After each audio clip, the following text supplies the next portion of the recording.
Hello my beautiful souls. So मिथुन लग्न यानी जेमिनाई असेंडेंट का रीडिंग मैं शुरू कर रही हूँ। आप लोग जानते हैं मेरा जो रीडिंग होता है वो असेंडेंट पर बेस्ड होता है। सो अगर आपका लग्न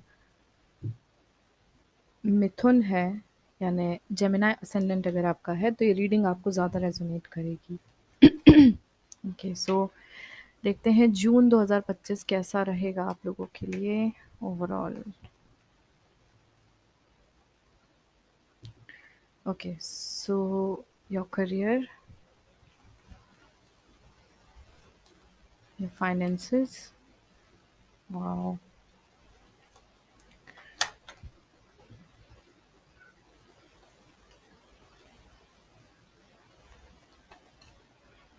Relationship.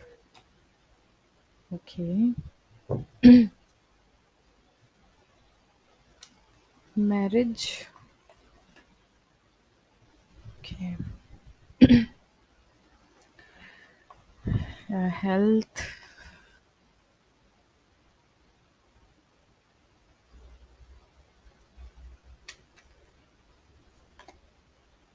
Okay. Your hidden enemies और any legal matter अगर आप involved हैं या कि tough battle है हाँ. Okay, so your parents.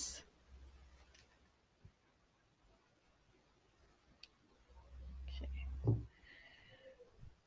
Share market की क्या एनर्जी रहेगी for Gemini ascendant? Okay. Your kids. All right.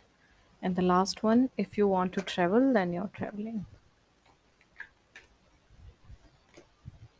All right.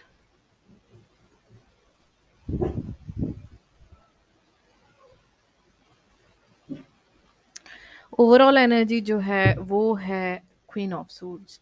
तो यहाँ पे थोड़ा सा इमोशन से डिटैचमेंट दिख रहा है मुझे। यहाँ पे इमोशंस थोड़े से आप लोग इस वक्त पर, या मैं ये बोल सकती हूँ कि इमोशनली आप इम्बैलेंस हो सकते हैं।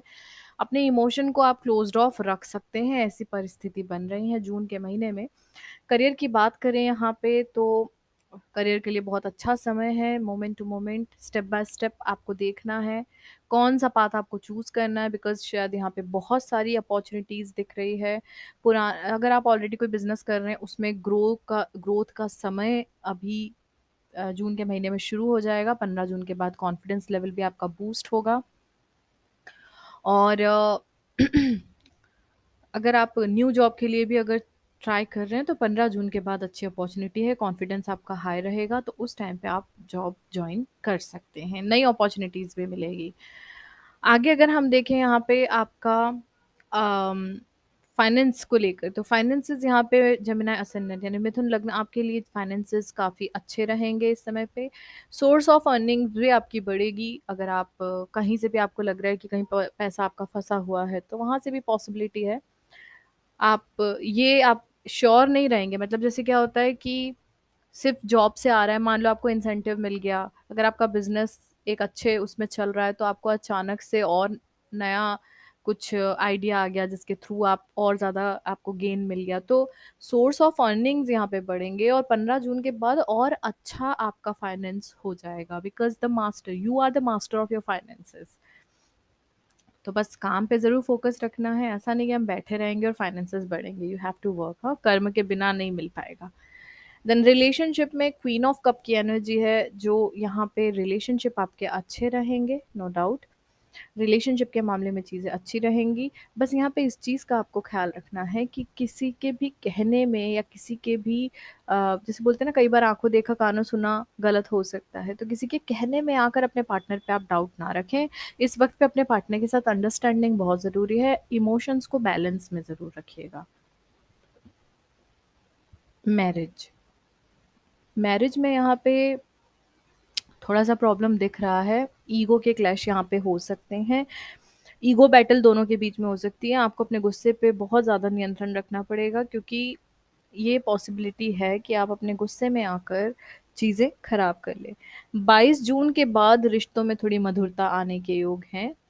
आप हावी रहेंगे अपने पार्टनर पे, इसलिए थोड़ा सा अपने गुस्से को आप ठंडा रखें, just go with the flow. और ये जो एनर्जी है, ये एस ऑफ कप की एनर्जी है जो ये बोलती है इमोशन, यहाँ पे अपने स्पाउस के प्रति आपकी इमोशन आपको बहुत सॉफ्ट रखने पड़ेंगे, रिजिड नहीं होना है, ईगो को बीच में नहीं आने देना है, just go with the flow and feel the love between both of you.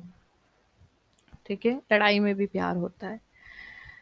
Health की अगर हम एनर्जी देखें तो क्लिंगिंग टू द पास्ट, कुछ ऐसी बीमारियां हो सकती हैं जो पहले भी आपको कभी परेशान की हो जिस बीमारी के कारण। अब जैसे मैंने बोला, यहाँ पे आपको गुस्से पे आपको कंट्रोल करना पड़ेगा, क्योंकि गुस्से में आपका बीपी हाई हो सकता है और हेडेक की परेशानी हो सकती है, मतलब ओवर थिंकिंग के कारण कई बार ये भी हो सकता है कि आप रात में ठीक से सो ना पाए। तो अपनी सेहत का ख्याल रखें, थोड़ा मेडिटेशन और योगा करें जिससे आप ठीक रहेंगे। एनिमीज के लेवल पे देखें तो खुद ही फाइटिंग की एनर्जी निकल के आई है। अगर लीगल मैटर की भी बात करें तो अभी बराबरी से दोनों की फाइट रहेगी, मतलब यहाँ पे जितना आप एनर्जी से इन्वॉल्व रहेंगे उतना सामने वाला भी रहेगा। ठीक है, लेकिन अभी चाहे कितना भी सामने वाला लड़े, लेकिन आपका पक्ष यहाँ पे मजबूत दिखाई दे रहा है, लेकिन फिर जैसे मैंने बोला वो भी सामने वाला भी बराबरी से लड़ेगा। तो इवन आपके लाइफ में भी अगर कोई आपको लग रहा है तो वो भी अपनी पूरी एनर्जी के साथ फाइटिंग स्पिरिट में है। तो आपको यहाँ पे ये ध्यान रखना है कि सामने वाले को हल्के में नहीं लेना है। अगर कोई मजाक मजाक में भी कुछ चीज़ें हो रही हैं तो थोड़ा सतर्क रह के चीज़ों को डील कीजिएगा। ठीक है, और आप अगर कोई केस में इन्वॉल्व हैं, कोई कोर्ट केस आपका चल रहा है, तो वहाँ पे भी आप कमज़ोर मत समझिए विपक्ष को, थोड़ा सा चीज़ें ध्यान रखिए। अगर आपकी कुछ चीज़ें हैं जो आपको आगे जाके परेशानी दे सकती हैं तो थोड़ा सतर्कता के साथ में विपक्ष दल क्या कर रहा है इस पे भी थोड़ा सा जानकारी रखें। पेरेंट्स की एनर्जी द क्रिएटर की एनर्जी है, इसका मतलब यहाँ पे माता पिता के साथ संबंध अच्छे रहेंगे। पिता के साथ तो बहुत अच्छे संबंध दिखाई दे रहे हैं, लेकिन माता की सेहत का आपको थोड़ा सा ख्याल रखना पड़ेगा। शेयर मार्केट की अगर हम एनर्जी देखें तो यहाँ पे हीलिंग की एनर्जी, दैट मीन्स जो भी आपके शेयर्स आपने पहले ले रखे थे उसमें आपको दिखाई देगा कि ये फेवरेबल टाइम है, इंक्रीमेंट हो रहा है, प्रॉफिट बन रहा है। 15 जून के बाद और प्रॉफिट बनने के आसार हैं, लेकिन ओवर कॉन्फिडेंस में आकर कोई शेयर ना खरीदें। इन्वेस्टमेंट की जब बात आएगी तो आपको सोच समझ के इन्वेस्ट करना है कि हमें, चलो हमें आज प्रॉफिट हो रहा है तो हम और ले लें, बात पता चले वो गिर गया मार्केट। तो इसलिए सोच समझ के ही आपको डील करना है। किड्स की बात करें, बच्चों के लेवल पे बात करें तो बच्चों के साथ संबंध अच्छे रहेंगे। वाले एनर्जी दिखाई दे रही है। अगर कंसीव करना चाहते हैं अच्छा समय है, कंसीव कर सकते हैं। यहाँ पे ट्रैवल की एनर्जी है, तो इसका मतलब है अगर आपको लगता है कि आपको ट्रैवल करना चाहिए, आपके मन में है कि मुझे ट्रैवल करना है, तो यहाँ पे पूरी तैयारी के साथ ही आप ट्रैवल करें।